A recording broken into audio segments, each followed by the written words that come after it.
Les églises qui refusent Dieu ne progressent pas. Elles veulent un paradis façonné à leur goût. Un Dieu silencieux. Un Dieu qui ne parle plus. Bonsoir à tous. Ce soir, nous vous invitons à vivre un moment unique. Écoutons cette poésie inspirée de la parole de Dieu. Ouvrez vos cœurs et accueillons maintenant notre candidate. Bonsoir à tous, chers membres du jury, honorables invités et chers parents. C'est avec un cœur rempli de respect que je me tiens devant vous aujourd'hui. Je ne suis qu'une jeune voix, mais une voix qui croit en la puissance de la parole, en la lumière de la vérité et en la beauté des messages qui élèvent les cœurs.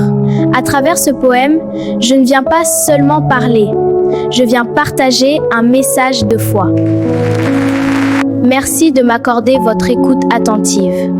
Que Dieu vous bénisse. Je tire mon inspiration d'un message profond du livre du prophète Kakou Philippe, chapitre 66, intitulé « Refusant de progresser ». Vous voyez, le prophète raconte que depuis les générations passées, l'homme a toujours refusé de progresser dans la spiritualité. Ils finissent par créer des systèmes, des églises, et s'y attachent, en pensant fortifier leur foi.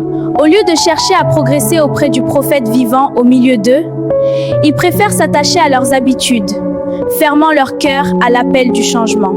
Rien ne doit rester figé. Même la foi est vivante. Elle doit grandir, évoluer et s'élever. Tout ce que Dieu a créé est en progression constante. Les arbres, les rivières, les mers, les astres et tout l'univers suivent un cycle vivant d'évolution. Les églises qui refusent Dieu ne progressent pas. Elles veulent un paradis façonné à leur goût.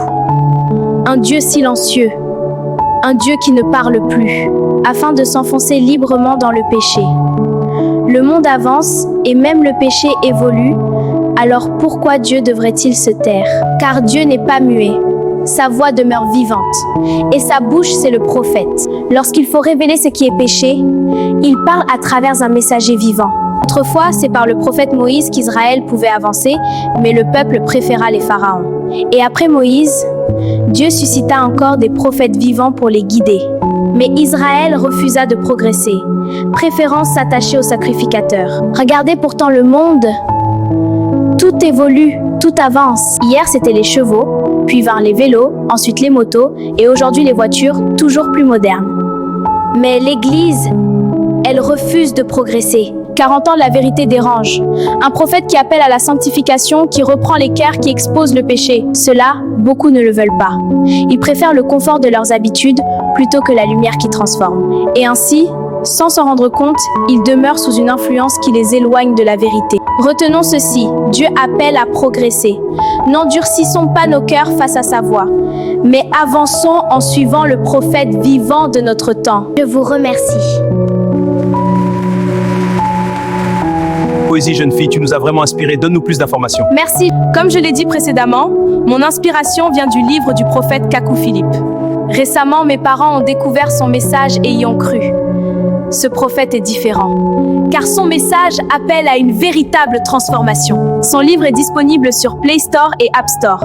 Téléchargez-le et lisez-le avec un esprit sincère, et vous verrez la grâce de Dieu agir. N'oubliez pas, vous êtes appelés à progresser.